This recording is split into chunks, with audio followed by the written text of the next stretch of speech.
Good afternoon, fellow patriots.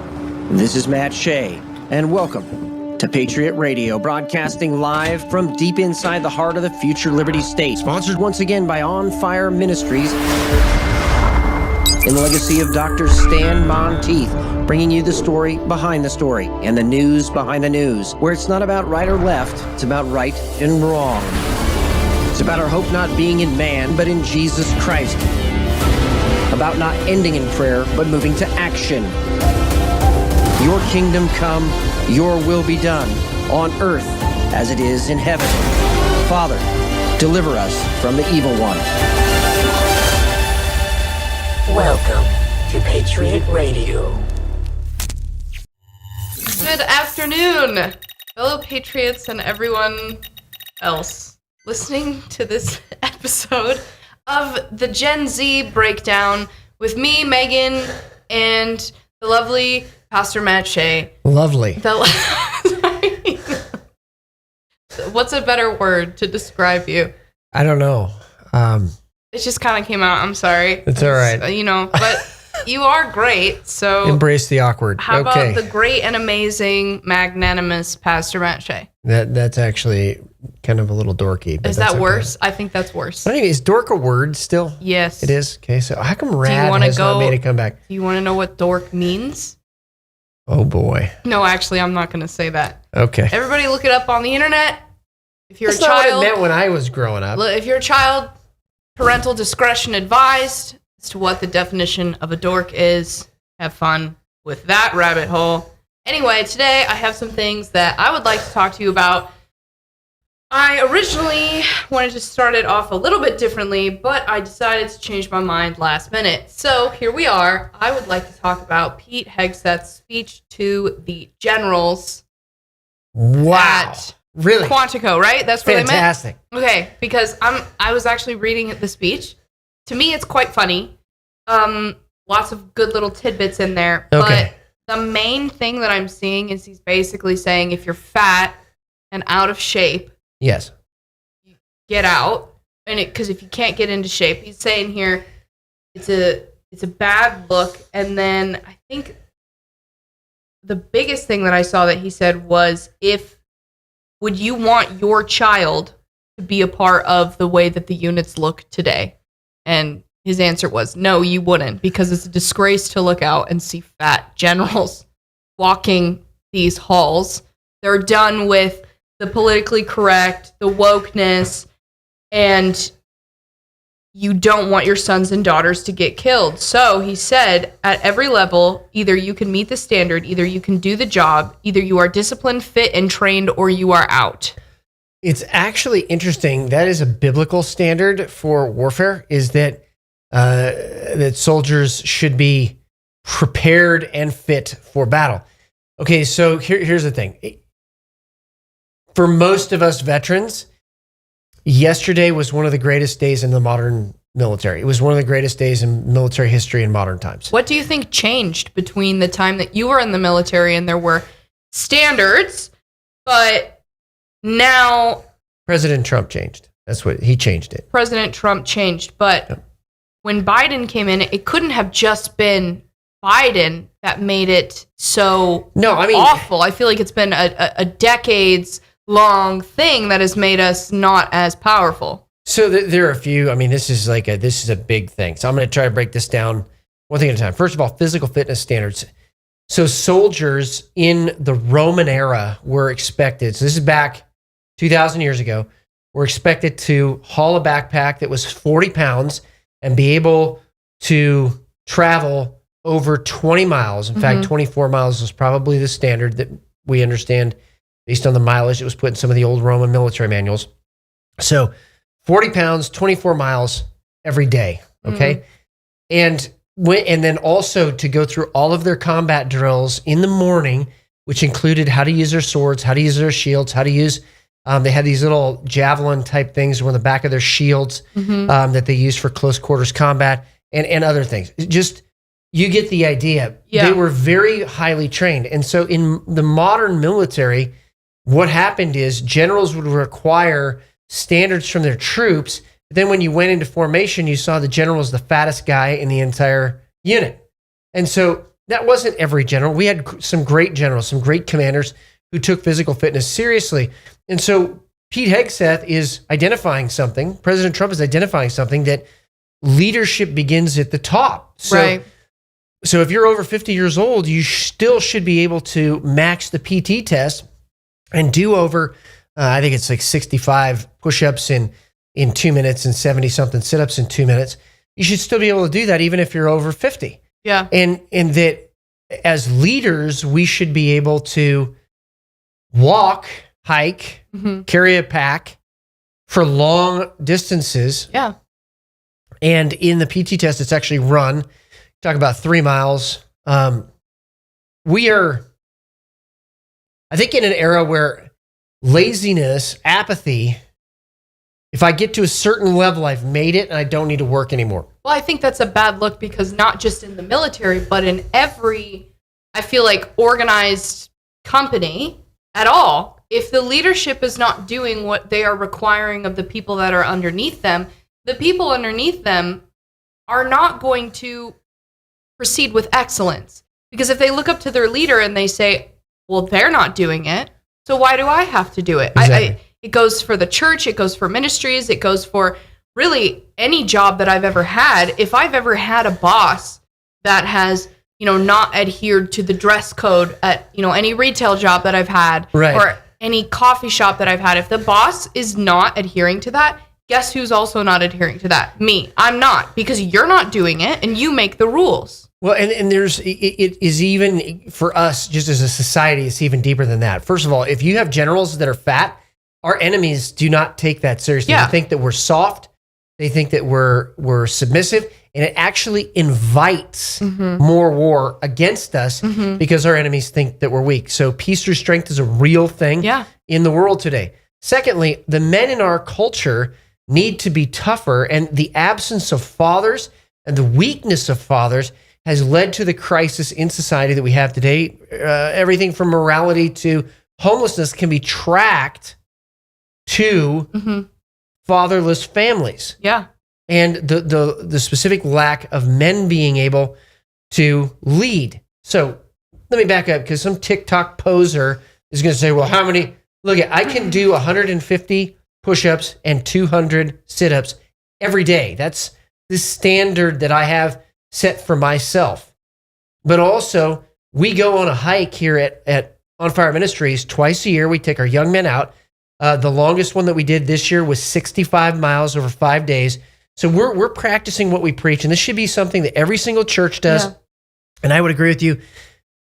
All organizations should be led from the top. And so I think that that's what they were directly going at. Trump said it's not just physical fitness, but also a restoration of character and essentially war-fighting ability. Well, that's interesting. I was just going to go into how he's not only saying this is about physical fitness, he said grooming standards are coming back. No more beards, long hair, superficial individual expression. We're going to cut our hair, shave our beards, and adhere to standards.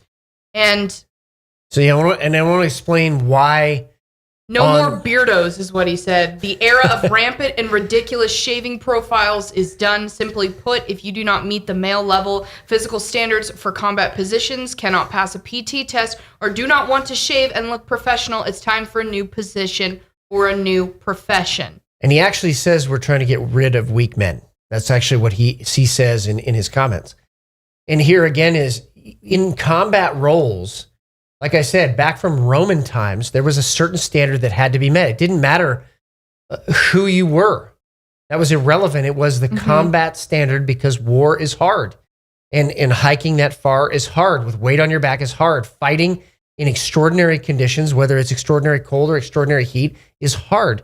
And so you have to train that. It has to become part of your life. It actually has to become a way of life. And part of that way of life, when you discipline your body in that manner, actually brings character change and character development to you as well. So when they're talking about that, the bigger issue of discipline in the military is what this is. Now, some people got really offended at this, but you know what? All the combat veterans that I know, all of the veterans that I know, every single one to a person said, amen, we've been waiting to hear this for 30 years. What's interesting is I think it's so refreshing to see leadership kind of say, you know, we're done being nice. Yeah. We're done with this inclusive politically correctness, you know, saying that, you know, fat is beautiful, obesity is beautiful. We're done with that. And I know that we've talked about this before, but part of communism is and their standard is to make ugly things beautiful. You can look at any communist-run nation and how they have turned from beautiful architecture, beautiful people, beautiful standards to this brutalist architecture. It's all concrete, all weird shapes, and they take the beauty out of society. And I think it's so refreshing to see that in one of the most important organizations a nation can have, their army, their military, we're done being nice. And I saw that they said if women can't make the standards, well, sorry, can't make the standards, because we're done with this inclusion, this DEI. You know, he said we're going to look into people who were hired based on their skin color, based on their psychology tests. It's not about that. It's about who's the strongest, who can lead the best, and who is going to lead us to victory. Yeah. And just, you know, from a biblical standpoint, you know, and some people are going to get just bent out of shape about this, but I want to give the Christian perspective here. Yeah. Women should not be in combat. And here's why. It's not because of some patriarchal thing where, you know, women are supposed to be kept under the thumb. That is not what it's about. It's never what it's been about. In fact, in the church, the reason men were put in leadership positions was also to protect. And we don't hear this today, so I'm going to articulate this very clearly. Men are supposed to protect the place from which life comes. Right. Do you know why there are 60% plus female pastors in China right now? Because all the men have been arrested because they were protecting the place from which life comes. That's what this is about. That's why women should not be in combat. It is not saying that they couldn't do that. In fact, women actually make, as a matter of fact, better snipers than men because of their calmness and their control of their blood pressure in stressful situations. My mom was actually a sniper for the SWAT team in California. Yep. And she's always been, my dad will talk about this, always been a better shot than him. She always has been. Now, the Israelis did a study on this actually too. They had mixed units, male and female units, and they actually had higher casualty rates because the men would hear the women screaming and do things that they normally wouldn't do and risk their lives in ways that would lead to higher casualty rates. And so what happens in Israel anyway, they'll have all female, at least they did when I last looked at this, they would have all female units and all male units. That said, the Christian understanding of this, I think, is important. Mm-hmm. And what Pete Hegseth is saying is that combat is unforgiving. It does not matter who you are. Mm-hmm. With these standards met, if someone goes into combat, they're not being set up for failure. And honestly, if we're being real about this, a nation's military is about killing and breaking stuff. That's what it's about. That's what we're supposed to do in the military. He says here, because war does not care if you're a man or a woman, neither does the enemy, nor does the weight of your rucksack or the size of an artillery round or the body weight of a casualty on the battlefield must be carried. Our female officers in NCO are the absolute best in the world, and they value the impact of female troops, but the physical standards cannot be altered because of that. That's right. And so what this is doing is restoring a winning, no-nonsense attitude and discipline to the military ranks. Here it says, weak men won't qualify because we're not playing games. We're not playing games anymore. We aren't. We're not trying to embolden someone who has a fragile ego or try to handle people with kid gloves. No, the United States military is about winning wars, period. That's why the change of the name, the Department of Defense to the Department of War, is a very important thing, because what it says is we are bringing the main thing back to be the main thing. When we come back from the break, more on the speeches with President Donald Trump and Pete Hegseth to over 800 admirals and generals the other day. What if I told you could convert your 401k or your IRA into gold? While your retirement is being beat up by a volatile stock market and inflation, it could instead be resting safely in physical gold at a place of your own choosing, including your own business. Look, gold has increased 50% in just the last year. Stock market, it's life's been nothing but a roller coaster. So protect your retirement from market chaos by calling Verity Metals today. Okay, we're back from the break, and my question to you, Pastor Matt, why do we have 800 generals? And admirals. And admirals. Is that why? We don't need that many. Why are there so many? Because over the years, in a sense, generals and admirals, they're political positions, okay? Because there has to be confirmation by the United States legislature. And my point with that is that we don't need them. It has become a place where somebody can raise up to the rank, stay there for a few years, and retire, and therefore just become a bloated bureaucracy in a way inside of the United States military. We need to trim the fat, again, going back to that. Yeah. And that means that some generals and some admirals are going to be fired.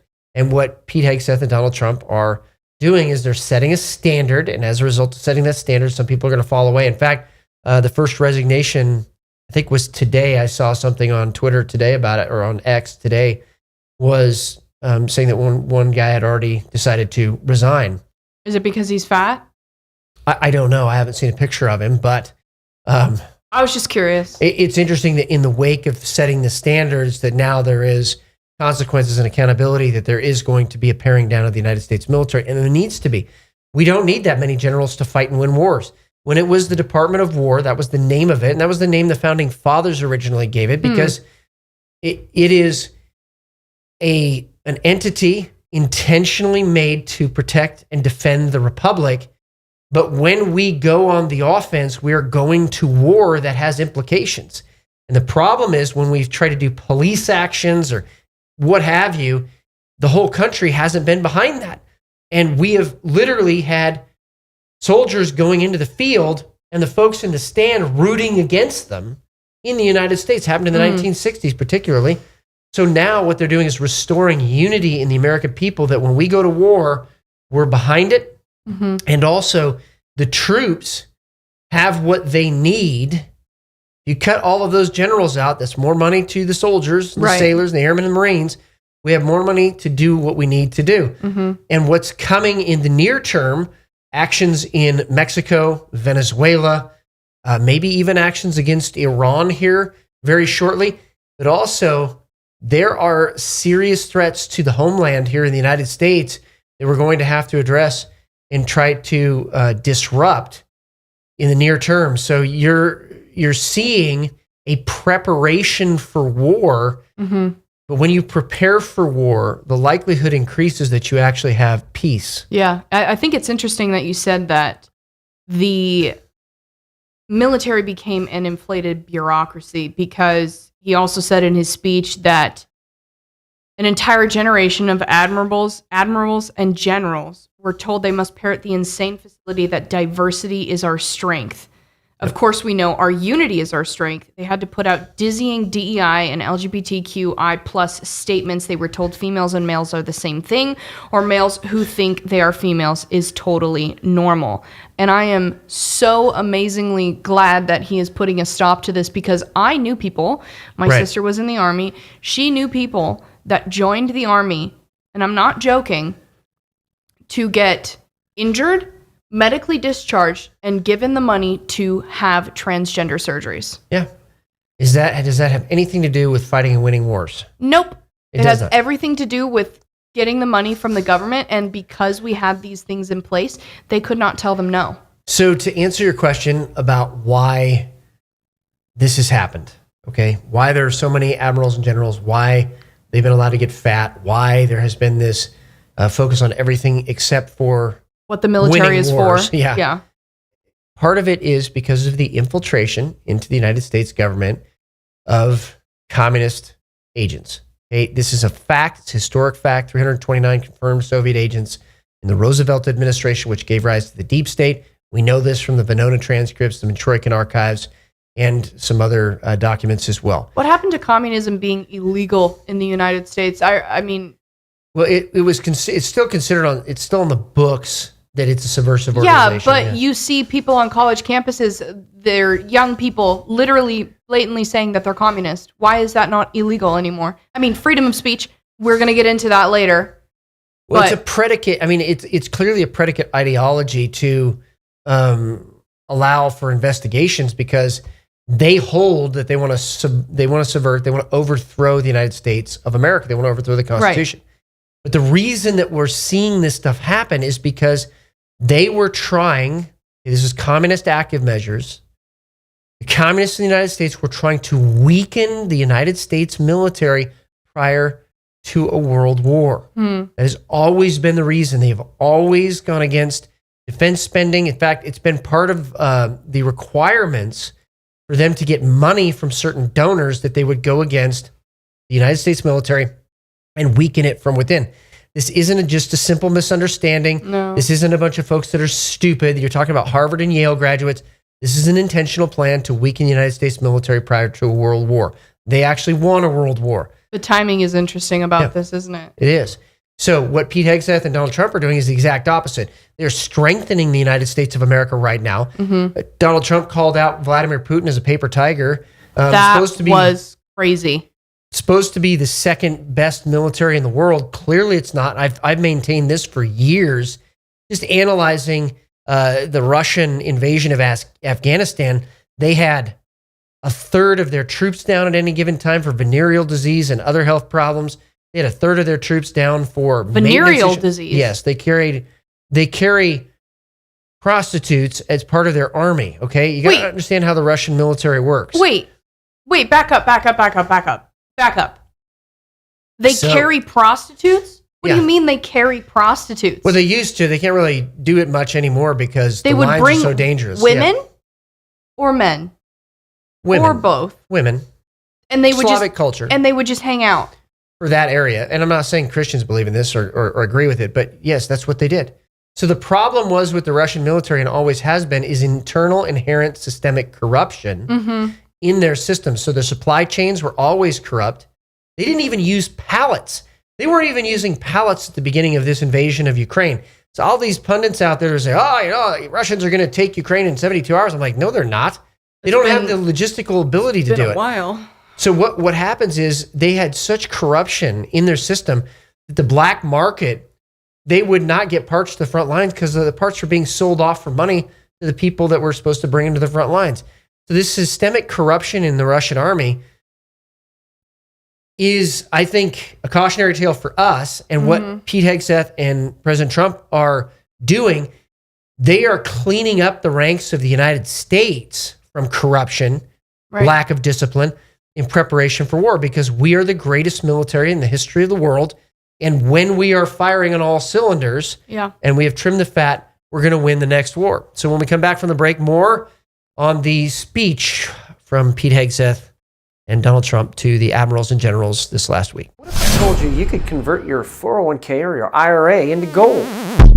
While your retirement is being beat up by a volatile stock market and inflation, it could instead be resting safely in physical gold at a place of your own choosing, including your own business. Look, gold has increased 50% in just the last year. Stock market, it's been nothing but a roller coaster. So protect your retirement from market chaos by calling Verity Metals today.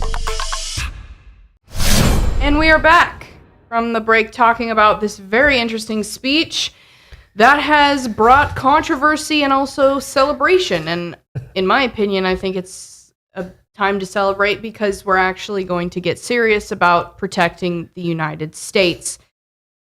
But I kind of want to shift a little bit. Okay. And talk about free speech. Ah, yes. And this is going to tie back into Charlie Kirk and all of everything that's been going on with that. It's going to tie back into the military too. Yes, it is. I need to talk to you about what happened with Jimmy Kimmel. I need to talk about this because Jimmy Kimmel got taken off air for saying some crazy things about Charlie Kirk like the day after he died. Now, and because his ratings were in the tank. Okay, his ratings were in the tank. Yeah. And then the FCC chairman claims that he never threatened TV networks over Jimmy Kimmel, but he was suspended for like a week. Then he came back on air, and then he gave a whole speech. And his speech when he came back is interesting because he was saying that he posted a message on Instagram the day he was killed asking for, compassion and that he felt bad. And, he doesn't want to point a finger, and he gets threats against his life and his kids, and it's against his life, his wife, his kids, and it's ugly. But he also never outright apologized for saying that the MAGA gang was the one that was responsible for his death. He never refuted his statement. And this brought in a huge controversy. Okay, I'd like to touch on the fact that almost every single celebrity that was upset about Jimmy Kimmel being taken off air did not say a single thing about Charlie Kirk being murdered in cold blood. But all of a sudden, Jimmy Kimmel is now the leftist martyr for being taken off air for saying something outrageous. Now, I believe that the Constitution protects our right to free speech. However, there are consequences for anything that you say. Everything that comes out of your mouth, there's a consequence. If I say something wildly offensive right now on air, chances are I won't be on air anymore because there are rules. Yeah. So what do you think? Do you think this was an infringement on free speech when he was taken off air? So first of all, what does the First Amendment actually say? I'm going to leave that to you. Fantastic. Historian, Pastor Matt. So the very first line of the First Amendment says, Congress shall make no law. So who does the First Amendment apply to? Congress. Right? That is correct. So it is a constitutionally protected right. It's not a constitutional right. It is a constitutionally protected right because the right exists outside of the Constitution because it's given to us by God. That's why it was listed as the first. But there is not just freedom of speech in the First Amendment. We know about freedom of speech, but there's actually 5. You have freedom of speech, freedom of religion, the freedom of having your Christian sect in America. People call that the Establishment Clause, but all it's saying is we're not going to favor one sect over another, one Christian sect over another at the national level. And people will try to argue, but the historical documents are there. It's clear, crystal clear, not really arguable if you're being honest. Then you have the right to petition for a redress of grievances. Your government, I can bring a petition and say that we are aggrieved over whatever situation it is. We have signatures and we can bring it up that they need to address this issue. Then you have freedom of assembly. But it says freedom of peaceable assembly. Right. And this is where I want to go with this. Okay. So, freedom of speech is not freedom to incite violence against particular people with which you disagree. Do you think that's what he did? Cancel culture. Yeah, I'm going to get to this here in a second. Okay. Cancel culture has a kind of an interesting history. Who was canceled? What was people on the right? Why were they canceled? For bringing up points, not for inciting violence, for bringing up points. Valid points. And I remember when they tried to smear me on this after doing a Bible study of Deuteronomy 20, and I was having a debate online. I'm like, hey, show me where the translation of Deuteronomy 20 in the original Hebrew is wrong, where I have translated that and understood it wrong. Well, of course, he hadn't even read it. The guy was debating me, right? And so you have people that are trying to twist the scripture and Christians into something violent, trying to twist MAGA into something violent, trying to label people and call them fascists, even though fascism is a leftist ideology. As a matter of fact, Benito Mussolini, who, oversimplification, was really the father of fascism, or one of the fathers of fascism, Benito Mussolini was the chief editor of the socialist newspaper Avanti, which means forward. And oh, by the way, what is the motto of the Communist Party USA? Forward. What was on Barack Hussein Obama's campaign slogan? Forward. That's where it came from. So telling people that fascism is something to hate, violently hate, you know who that came from? Do you know where it started? No. Tell me. Joseph Stalin. Wow. So now what you're seeing is Jimmy Kimmel trying to be part of the label lynching of the right, and I don't believe in right or left, but just for the sake of discussion, trying to be part of the label lynching of the right and get people so upset that they will take action on their own. This is what the left has done. That's what the Marxists, the communists have done for a very long time. So cancel culture is different. That's just trying to keep people from talking about ideas and issues. Cancel culture is wrong. But you're not canceling Jimmy Kimmel when he is being held accountable for the outrageous statements that are also untrue. Right. You don't have freedom to say something like that. Well, he lied to the public. Yeah, lying to the public. In fact, it's always been a part of U.S. history that libel and slander is not permissible speech. Right.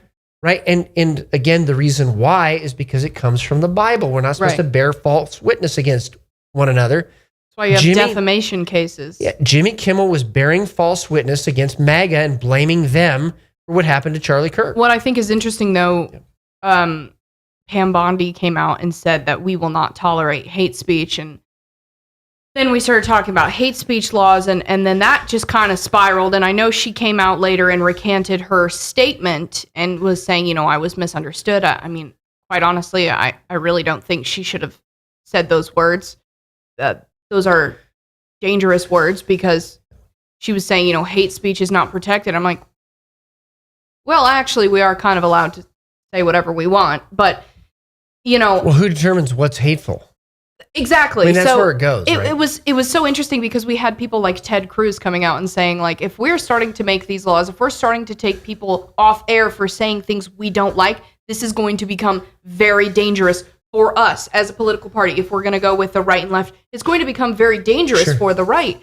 And I'm sorry, but I have to agree. This whole Jimmy Kimmel thing was kind of odd to me, because I'm sitting here and I'm seeing Pam Bondi and Trump and everybody saying these things, and I'm like, wait a minute.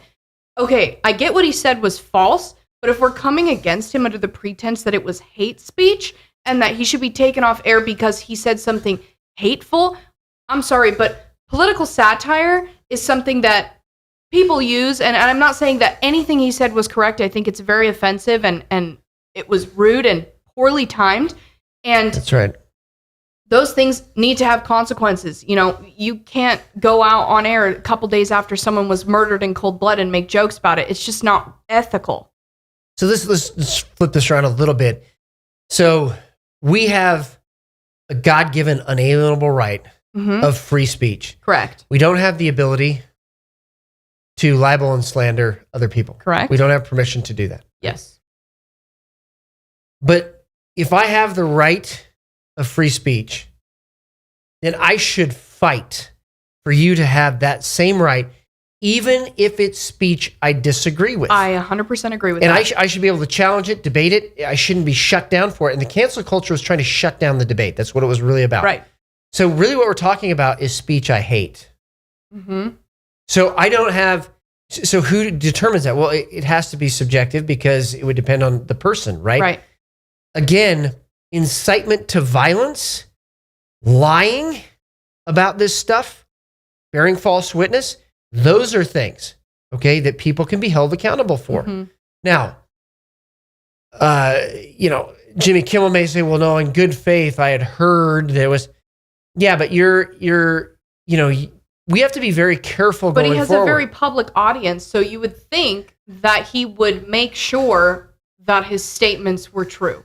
Right, but it was very clear that these were statements intended to blame MAGA right out of the gate. As we've seen with a couple of these unfortunate shootings, these horrific shootings over the last week, you immediately see MAGA being blamed, and they're still parroting it, even though we know opposite, and we have evidence to the contrary. Yeah, and what I think was interesting is how he ended his little speech when he came back on air.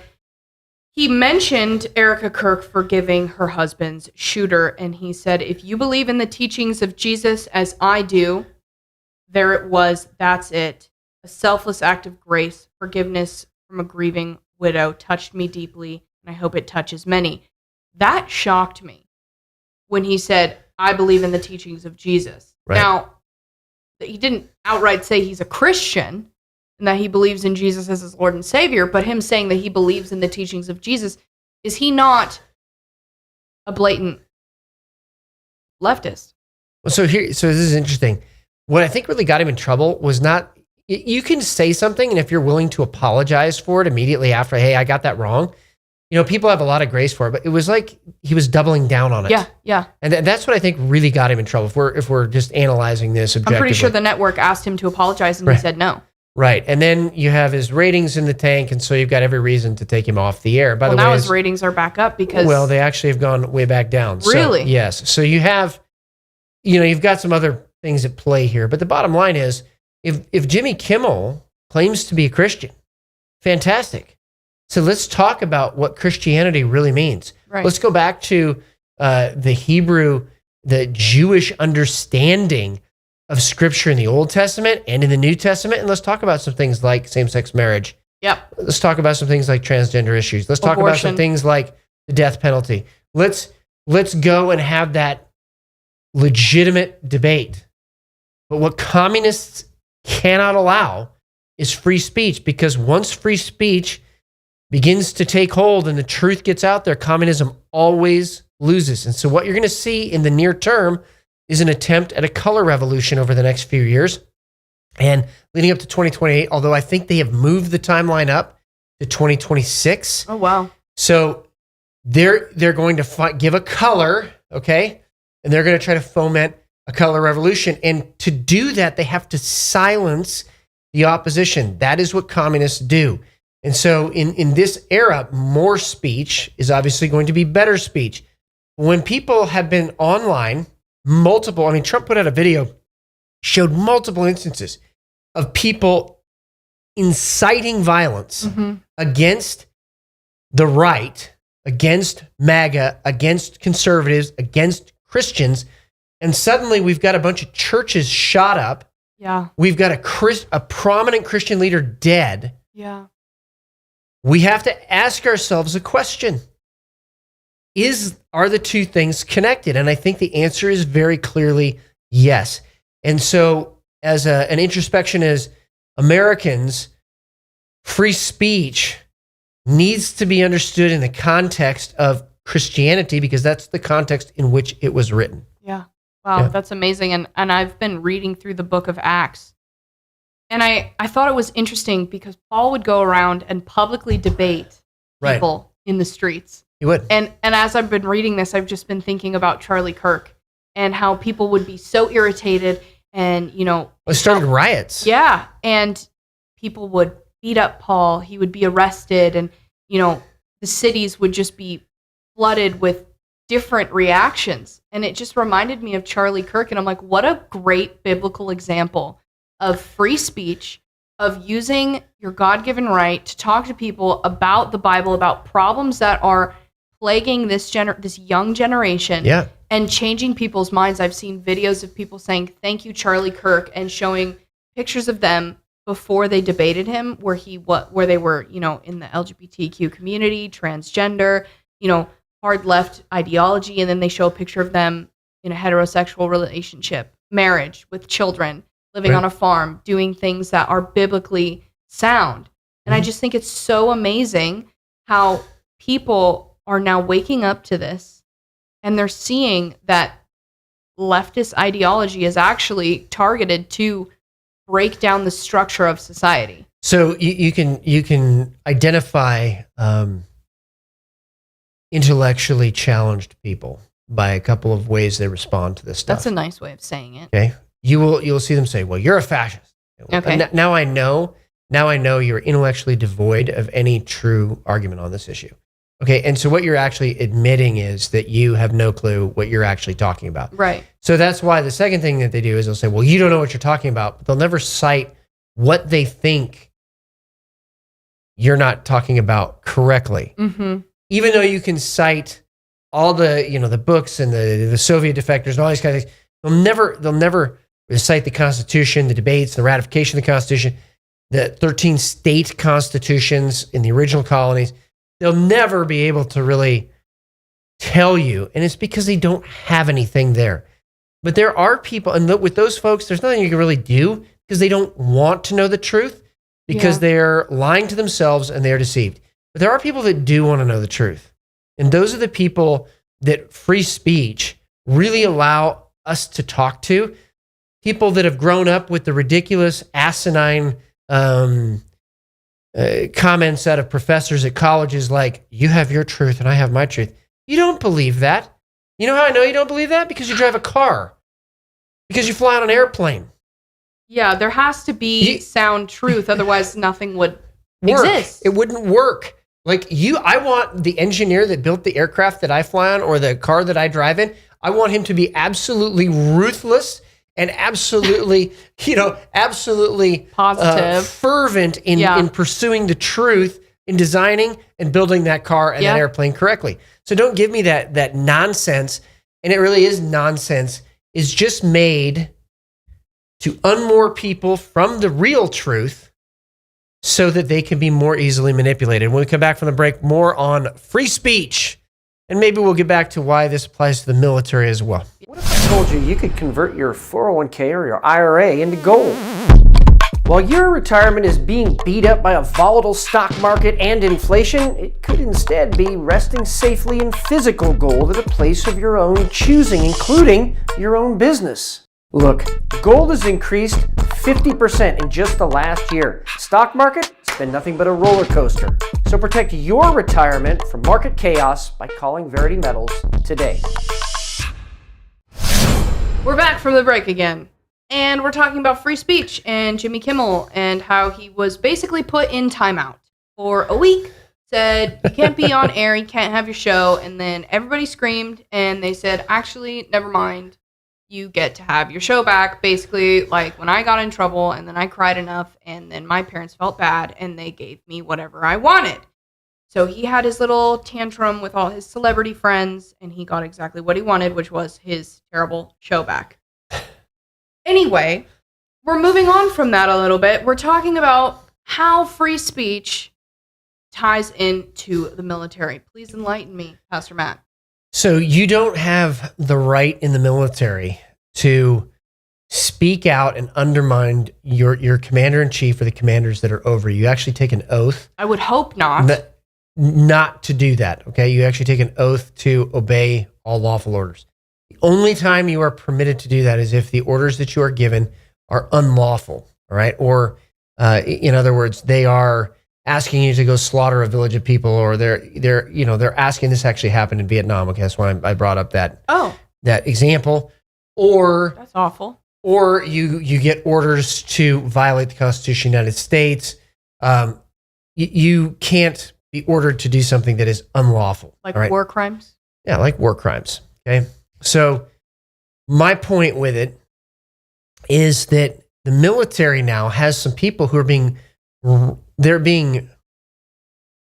is just rank insubordination among the military right now, which is one of the reasons Pete Hegseth and Donald Trump did the speech earlier this week, because they needed to deal with it. You don't have the right to do this, but you're supposed to be apolitical in the military. As an officer in the United States Army, I did not vote for president.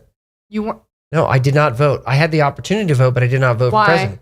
Because I believe, along with many others, that when I am in uniform and I have raised my right hand, that I'm obeying the commander-in-chief that is over me with all lawful orders and those that are appointed over me as officers. So you didn't vote? I did not vote. That's confusing to me. Did not vote for president when I was on active duty. Now, when I was in the National Guard, I was a citizen soldier, and I did. But on active duty, there is this ethos, this warrior ethos, that you are obeying the commander-in-chief. You're not there to undermine him. You're there to protect the republic. And what we're seeing is that the Marxist infiltration of the United States military, and candidly the jihadi infiltration of the United States military, has resulted in rank insubordination, where they're just not obeying what they're told to do because their intent is not to defend and protect the republic. It's to undermine it. So that's what's also being dealt with. How would they not obey what they're being told? It doesn't make sense. That's their job. It is, but that's why Pete Hegseth and Donald Trump are dealing with it now. Do you have an example of what that might look like? Well, not meeting physical fitness standards, even though everybody's already been told to do it. That's one. Two, to get rid of some of the woke DEI policies They've that been have told already to been do that? eliminated, and they haven't. Three, to focus on lethality and war fighting, which they haven't done. They're focusing on other things that are, again, irrelevant to What are they the United States focusing on? military. You hear things like, I remember back in the day when I was in, you had things like consideration of others training in the United States military, right? What does that even mean? Exactly. You had seminars and these classes that they would want to teach, and it had nothing to do with the armored cavalry of the United States Army being ready to deploy in 72 hours to any place in the world. You know what I mean? Yeah. It was weird. And so Donald Trump, Pete Hegseth, refocusing to where the military should be with this. Free speech, when you raise your right hand, is limited by virtue of you raising your right hand. And that's an acknowledgement, and it's an intentional choice. But it is a choice. That's very interesting. And I had no idea that these people were already told to get rid of these things and they still haven't. They're still not doing it. Why Yeah. haven't they been fired? Well, that's what's being set up right now. If they don't get in line, I mean, that was really the message the other It's a day. warning. Yeah, if you don't get fit and get in line, you're fired. And politely, they've asked them, if you can't meet these standards, resign. And that's the honorable thing to do, and that's correct. It's better than being fired. It is. So many of them are going to resign in the near term. Yep. That's honestly wild to me. And I honor the people that have joined the military and decided to protect our country. I would not want to put myself in that position to be killed in combat. So I honor those people that have done that. But quite honestly, when I see transgender generals, getting on screen and talking, or you've seen the transgender officers. I have, yeah.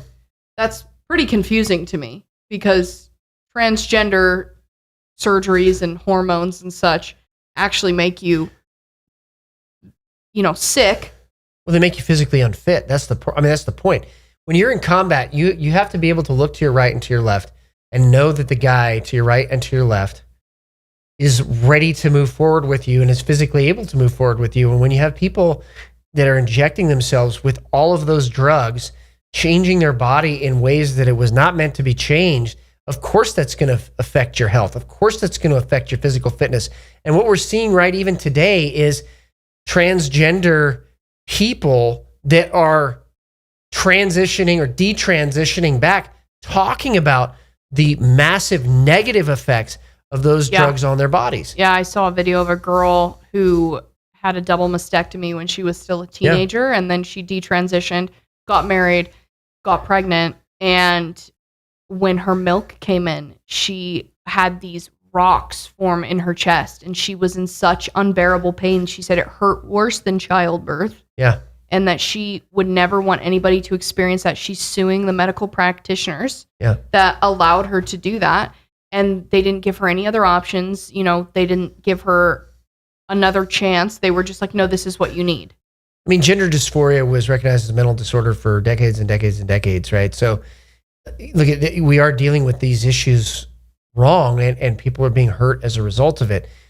Regarding the military, we don't have time to debate stuff that we don't have room for that. The United States military is not the place for a social experiment.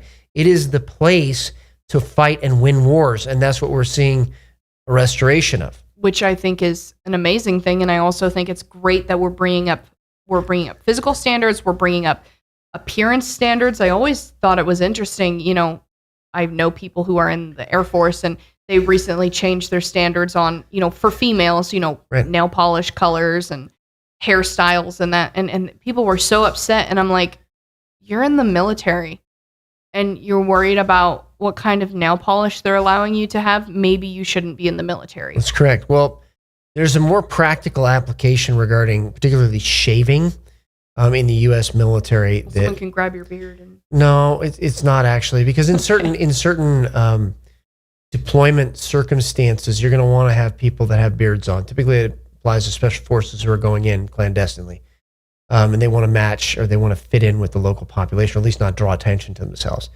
So with facial hair, particularly, and the length of the hair on your head, it can affect your ability to don or put on a mask in the case of a chemical, nuclear, radiological. Oh, that is very practical. Attack. So you have to get a good mask seal for that. Now, I've heard some people say, well, that's not actually true. Listen, we're coming into an environment right now where the use of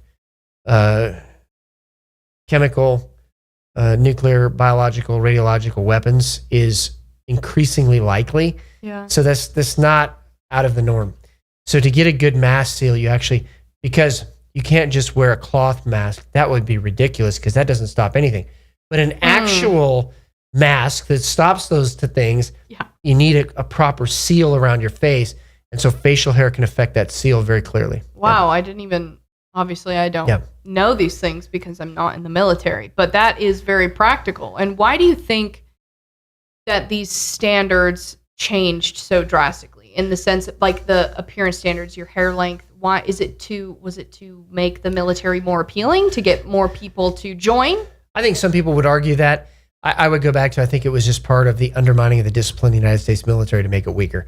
But some people would argue that no, it was actually to be more appealing and less stringent. But you never see a less stringent discipline standard result in a better fighting force. A more stringent discipline standard always results in a better fighting force. I just don't see the logic behind it. You know, I don't see logically how any leader could say, yeah, if we make the physical standards less strenuous, then we will be better. What was the point of that? Right, exactly. Like, what in their right mind made them think if we make people have to do less physical stuff and they can't even carry a rucksack for 10, 20 miles, you know, that's one of the hardest things. Right. You know, walking with 50 pounds on your back for 10, 20 miles, that's one of the hardest things that you do. It is. A rucksack is also, at least back then for us, was not the most comfortable. It wasn't with all the civilian versions and modifications that are available today. And so, I mean, you know, this was and is supposed to be a tough endeavor. And so you have to be tough to be in it. You have to have tough men that are in it. And a lot of the grooming standards have actually made men softer. And that's another thing I think that's being addressed with that. I know some people will argue with me. They'll say, beards make people tougher. Okay. What do you think what about long hair? What do you think about some training boot camps that don't use the yelling and screaming in your face tactic anymore? What do you think about that? Right. Well, so I'll address that too. You know, people say, well, what about long hair? I want to finish that thought. Well, I've got friends they're some of the baddest people and that being the toughest people in the world that have long hair. And I would not mess with them, and nobody watching or listening would mess with them, right? But for the vast majority of people, again, the discipline standard is what is going to bring the toughness in the military. So going back to your question here, whether yelling and screaming at people as part of boot camp is actually effective or not. First of all, I'm actually a big proponent of creating stress in people's lives when you're in boot camp, when you're going through military training, because you have to be able to operate under huge amounts of stress. Yeah. And if you don't have that in practice, you're not going to be ready for it in combat. I can see that. Perfect practice is what makes perfect execution. Right. Not just practice making perfect. Perfect practice makes perfect. You have to practice this stuff in training.